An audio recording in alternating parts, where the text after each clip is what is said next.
Malahan di sejarah lisan Jambu Lipo itu ada yang mengatakan berasal dari kata Jan Bulupo. Jan Buhua Lupo. Jan Buhua Lupo. Ya, dan ada yang menyampaikan Jan Ibu Lupo. Jan Ibu Lupo. Cuman non bahasa Jambu Lipo nampaknya di dalam naskah sebelum itulah ada juga. Iya.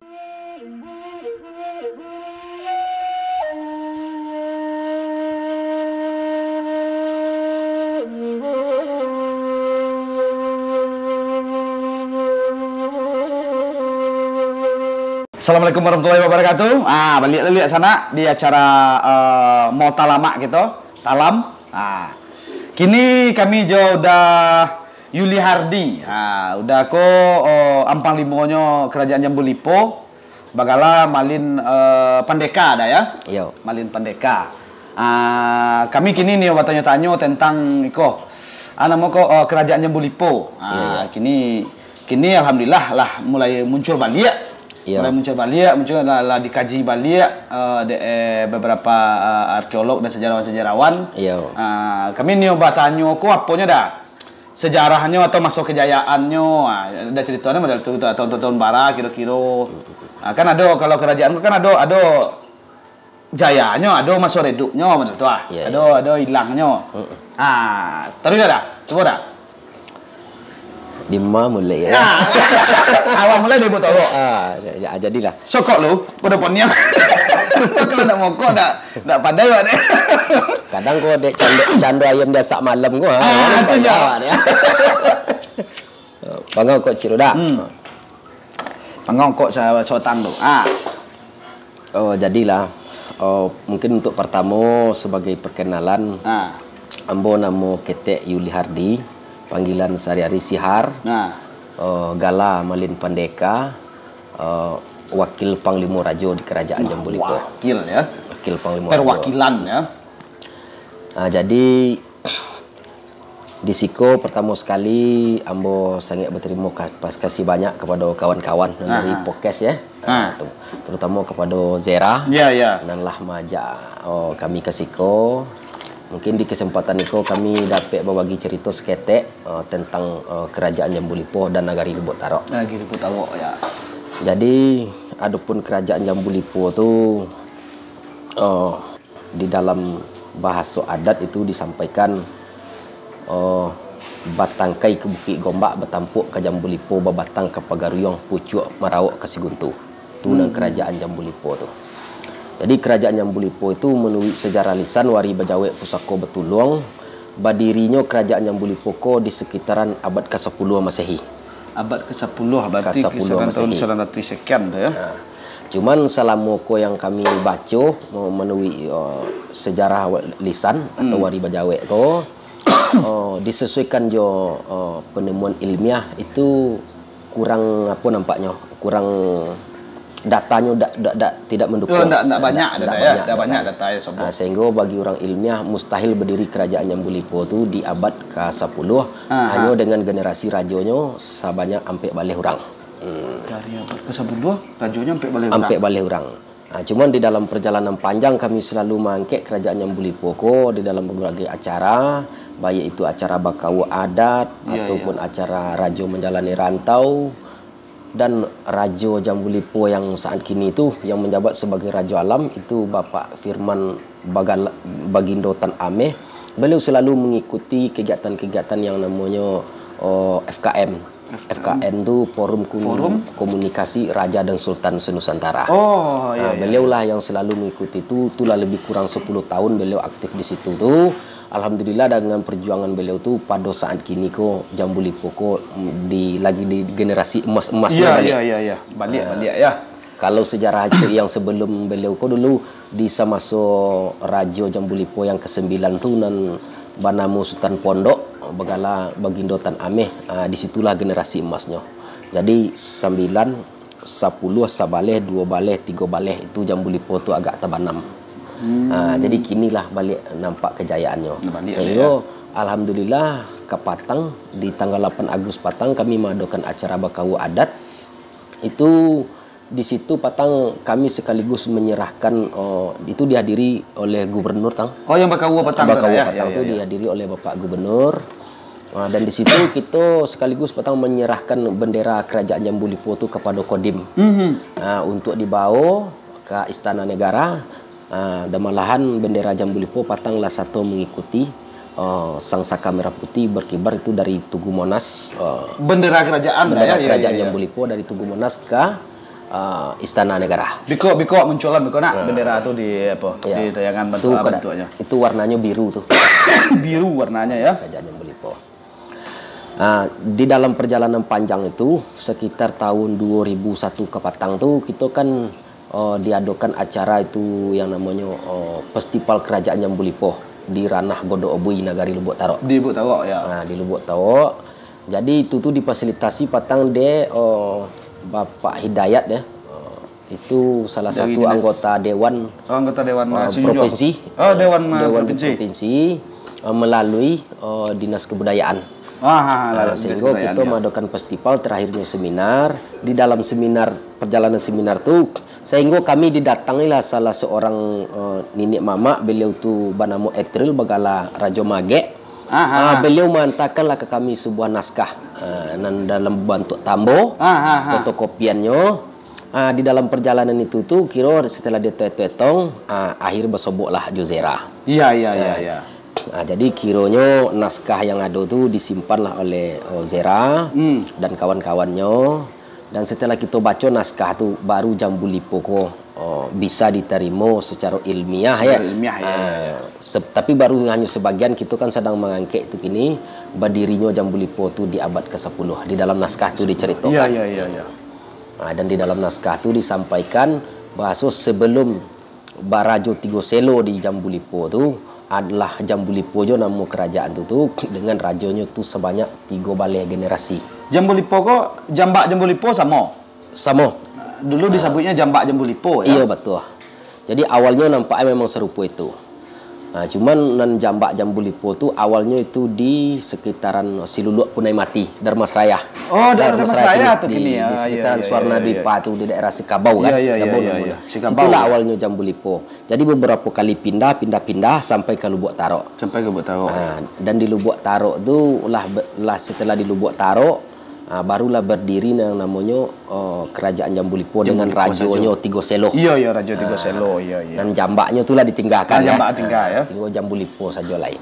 Malahan di sejarah lisan Jambu Lipo itu ada yang mengatakan berasal dari kata Jan Bulupo. Jan Buhua Lupo. Dan ada yang menyampaikan Jan Ibu Lupo. Cuman bahasa Jambu Lipo nampaknya di dalam naskah sebelum itulah dojo. Iya. Jadi bahasa tu antara Jambu Lipo tu punya ikatan dengan Pagaruyung sebelum berdiri Rajo Tigo Selo di kerajaan Jambu Lipo tu. Dulu kami Jambu Lipo tu kan pai memungui ame mana tulak bubuang hak dan ciang guntuang kemudi. Ya. Itu ke Alam Jayo Tanah Sanghyang ke daerah Sangir, rantau 2 balai koto. Iya. Sangir painya ya. Sangir. Jadi apa yang dapat di situ dulu sebahagiannya bantahkan tu ke Pagaruyung. Tapi setelah berdiri kerajaan Rajo Tigo Selo di Jambu Lipo, sehingga apa segala sesuatunya itulah diputuan di Jambu Lipo. Tak terlalu magiu peti. Itulah salah satunya dari bahasa Jan ikatan tadi lupa. Iya, Jan lupa bahasa kita berasal dari Pagaruyung. Sehingga terjadilah di situ namanya Padi Baru. Itu yang apa tadi ya, yang Jan Buho Lupo itu jadinya itu artinya kan salah satunya kan. Iya. Cuman yang nama Jambu Lipo sebelum itulah ada. Tapi ada yang menarik Dewa Cie di situ kesenian tari tanduk itu dah. Itu asli produk Jambu Lipo tuh kan? Betul. Yang tari tanduk tuh. Kalau yang tari tanduk itu di Samaso kalau tak salah Rajo Tigo Selo yang ketiga, Bagindo Tanameh dan ketiga itu kan terjadi perselisihan atau salah paham antara Rajo kerajaan Jambu Lipo Rajo yang di Kota Tuo. Iya. Gara-gara barabui seorang perempuan. Padusi. Dan bernama Putih Mangenang. Ya. Jadi itu asal usulnya. Sehingga terjadilah perselisihan tapi tidak jadi sampai perang bersoso dah. Sehingga dibuatlah perdamaian. Jadi itu tari tanduk itu melambangkan dua kekuatan yang besar. Nenggodang kan dua buah cie kerajaan, cie rajonya, bukan lo punya kerajaan. Nah, tapi rajonya pindah rajo punya kerajaan rajo, tapi nyo tak punya kerajaan. Nah, Sebab beda rajo jo kerajaan tuh. Kalau di dalam apa kan disampaikan di dalam tambo tuh alam luhak bapengulu rantau barajo. Ya. Kerajo jo kerajaan ko nyo berbeda. Kalau menui apa kami, penelaan kami. Kalau rajo tu hanya gadangnya di sesuatu tampe atau beberapa daerah atau beberapa negari. Iya, beberapa negari yang dikepalai oleh seorang raja. Tapi kalau kerajaan konyo mempunyai wilayah rantau, tampe memungui ame maknanya dulu atau upetinya di zaman dulu. Iya, iya, iya. Cuman kerajaan kita mau kasih ai kini ko adalah kerajaan sepanjang adat dan budaya. Sepanjang adat budaya, iya, iya. Sebab kita lah komit lojo NKRI. Tak kemungkinan kita membuat rumah dalam rumah. Tapi yang nama hak tradisional kita tentu ada. Tapi ada yang menarik lambangnya tadi tanduk tu. Yang bawanya tu yang model layang-layang tu. Kalau kampung ada layang-layang, buat model tu layang bulan nama tu. Iya, iya, iya betul. Makna lambang itu tu dah. Yang makin ni kau. Ada yang model layang-layang, ada model babi dua di bawah, di bawah tadi mah. Itu yang tari tanduk. Itu yang tanduk itu. Ya. Jadi tari tanduk tu dibuat dari tanduk nambah bantu dua lenggek itu dihiasi jo atribut nanapo kan dari sapi-sapian atau gunting-guntingan kain, diagi kaco kan. Kalau bendera tu merawa tu. Merawanya ya. Merawa tu lambang. Belakang, ya. Jadi merawa tu kan melambangkan dua buah kekuatan yang besar, godang. Sudah tu beko terakhir kan dilarai dek payung kuning. Kan ada payung kuning tu. Jadi payung kuning tu adalah lambang perdamaian. Jadi perselisihan tu dilarai lah dek payung kuning. Berarti tari tanduk ko untuk hadiah perdamaian antara kota tua jo Jambulipo ya. Amal kota jadilah nagari Lubuk Tarok dengan kesatuan Datuk Salapan Rajo Tigo Selo 9 jo orang tua cukui jo kopak ambainyo malin 10. Tapi orang konyo ada aponyo pembatasnya, ada namanya gantiang itu kan. Tapi gantiang tu tidak putih, biang tu tidak cabai. Mereka tetap dalam satu kesatuan. Diimpun mah kalau nan di kota tua ko ampe muaro kurimo 5 jo orang tua. Itu Datuk Paduka Rajo mah. Kalau di Datuk Nan Salapan beliau selaku orang tuanya. Paduka Rajo tu ya. Paduka Rajo. Kuajo nama kalau tempat bagus. Ya. Kalau untuk ampe di Mudiek tu ampe Loban Muaro Sebaku 5 jo Kampung Rajo. 5 Kampung Rajo. Itu kalau membayar kau acara adatnya tu beda-beda tu. Ya. Beda-beda. Ada aturannya tu ya. Ya, ada aturannya kan. Jadi di kerajaan Jambulipo tu ada salah satu tradisi atau warisan budaya tak benda yang masih bertahan sampai kini, itulah namanya Rajo Menjalani Rantau. Rajo Menjalani Rantau. Bantu alo makasih itu dah. Rajo Menjalani Rantau tu kalau dulu sama kerajaan dulu tu ya. Tapi sama dulu tu sesuk tu itu sekali 2 tahun rajo tu turun ke daerahnya mencari daerahnya sekaligus di sini tu nyo ambil upetinya. Kalau di Jawa tu upeti, kalau di kerajaan Jambulipo namanya hak daciang ame mana tu lak bubuang hak daciang guntung kemudi. Oh, jadi inyo menjapui ke masyarakat. Inyo menjapui ke masyarakatnya. Tapi setelah itu tu mangko dek Rajo Jambulipo tu rantau jauh raso dak tahu langi, rantau dako aso dak takanonoi, mangko dipintalah ke tiok-tiok daerah tu. Ke tiok-tiok pucuk-pucuk adat yang ada tiok-tiok daerah tu ameh mana tu dan sebanyak sekundi seperti yang tali bajak sekipel dengan baju. Itu kalau bahasa dak seketik dan banyak dengan banyak.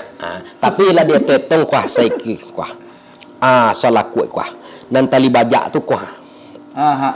Dan sekundi tu kuah.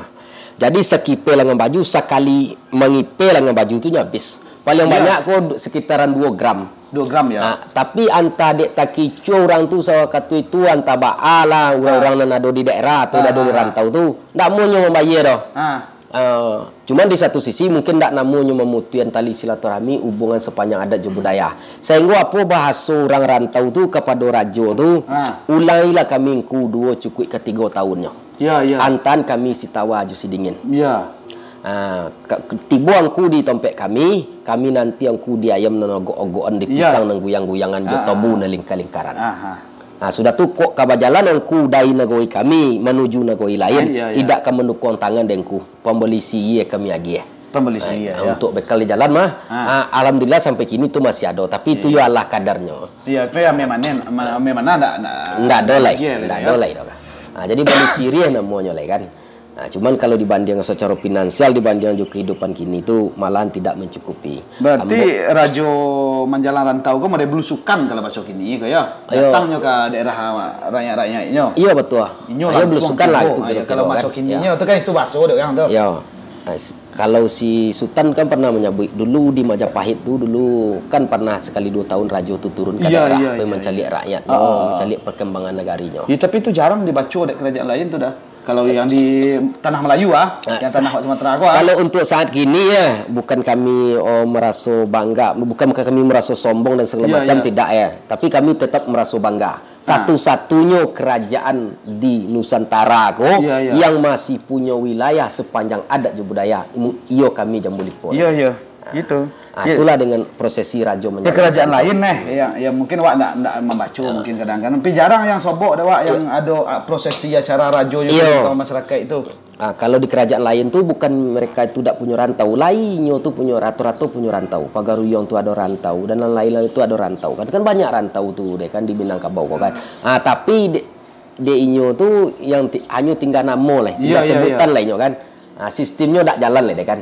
Dan di kerajaan Jambulipo itu alhamdulillah sampai hari kini jalan. Ambo pertama sekali habis waktu ya? Enggak.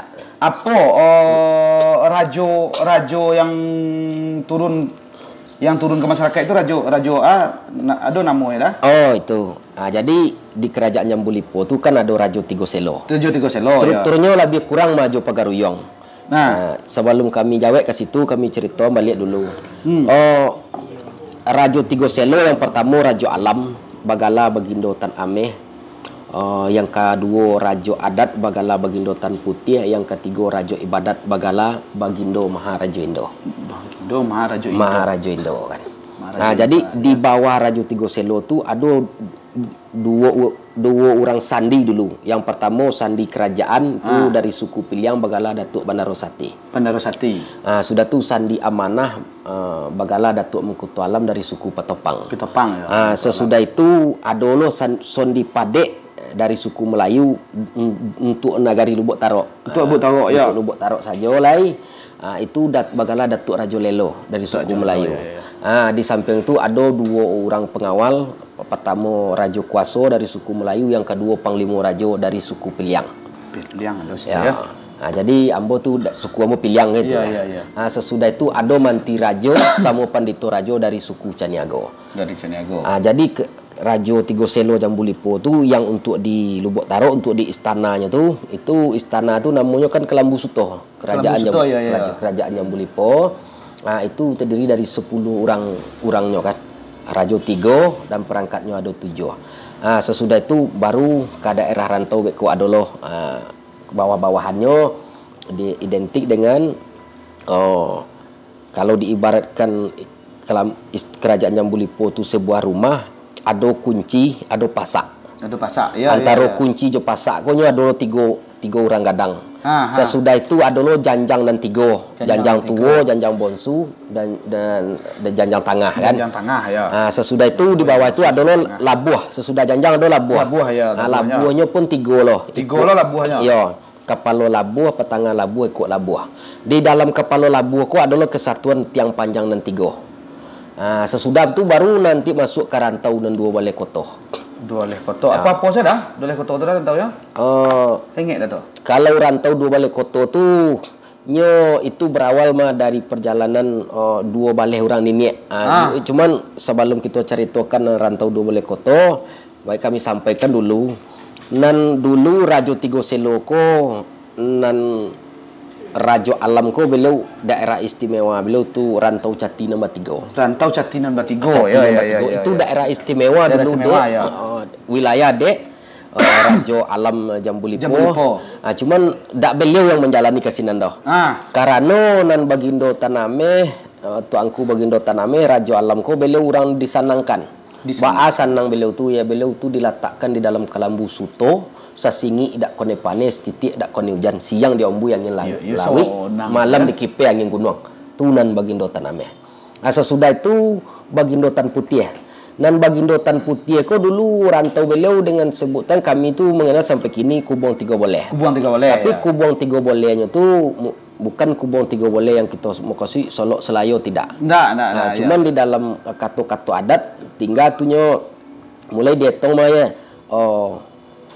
Nyo tarung-tarung mah saruaro termasuk supaya siruka berarti wilayah Kubong Tiga Boleh ya? Wilayah Kubong bukan Tiga daerah Kubong Tiga Boleh kini. Bukan daerah Kubong ini kan jadi daerahnya Kubong Tiga Boleh dari nama daerahnya. Maksud itu wilayah Kubong Tiga Boleh. Iya. Cuman dek rajo adat tu dek hari nan sehari dek malam nan semalam lanyu tarimo yo memanah nan sekundi seperti yang tali bajak tu.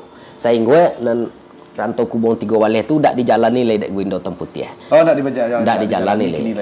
Dan sesudah itu adalah rajo ibadat nan barantau dua balai koto. Jadi yang menjalani rantau dua balai koto itu adalah rajo ibadat Jambulipo Bagala Tuanku Bagindo Maharajo Indo didampingi oleh Datuk Bandarosati selaku orang cadiak beliau atau apa namanya tu dia kan pembicara beliau ya. Dan didampingi oleh Panglima Rajo. Jadi yang mutlak menjalani rantau tu bertiga orangnya. Pertama Rajo Ibadat, kedua Datuk Bandarosati, ketiga Panglima Rajo. Dan di saat menjalani rantau itu beliau tu membawa sebuah mandat atau surat tugas ya. Iya. Itu dengan nama Sokin Sokadago. Sokin Sokadago. Bukan berbentuk keris tapi berbentuk pisau. Sokin. Ya, Sokin Sokadago nyo mato sebalahnya kan. Iya, Sokin itu pisau dah. Dan di saat prosesi pelepasan Rajo menjalani rantau itu seluruh pemanahan atau benda pusako yang ada di kerajaan Jambulipo kalau dikumpulkan itu ke istana. Jadi di saat akan menjalani rantau tu latibu ku jangkonyo mangko diserahkanlah de Tuanku Rajo Alam, Tuanku Bagindo Taname kepada Datuk Bandarosati. Kalau kerana anto jauh ka diulangi anto dakek ka dikenonokoh. Kusui jiko diselasian kok karu jiko dijanian. Itu kelah cok kita angket prosesi keberangkatan Rajo menjalani rantau tu kan. Jadi Rajo Ibadat itulah yang menjalani rantau. Jadi nan rantau dua balai koto tu kalau menui wari bajawek pusako Batuluang tu nyo bungka terserak ke batang rantau ya. Uang balik ke Minangkabau. Tiga di batang hari, ampe di batang sangir. Jadi merantau tu batang hari sama batang sangir. Ampe di batang sangir. Tiga batang hari, ampe batang sangir. Tuang balik ke Minangkabau, ikonyo basa ampe balai. Basa ampe balai ya. Jadi awalnya rantau dua balai koto yang kami wari dan kami jawek ko itu sama di Pagaruyong atau di kalau kami dan kami terima tu di sekitar Kerajaan Ulak Tanjung Bungo. Itu dulu di Pagaruyong. Adalah yang di Serwaso. Enggak, yang di Balai Gudam kan. Di Balai Gudam. Adalah seorang putih di situ kan, namba gala Putih Intanjori. Putih Intanjori. Inyo lari dari kampung dek Bayi Buati. Dari Pagaruyong lari dek Bayi Buati. Mangko dicarilah dek nini dan dua baleh. Sehingga di dalam pencarian panjang tiba di daerah Sangir tu disitulah ditemukanlah nyo Putih Intanjori ko.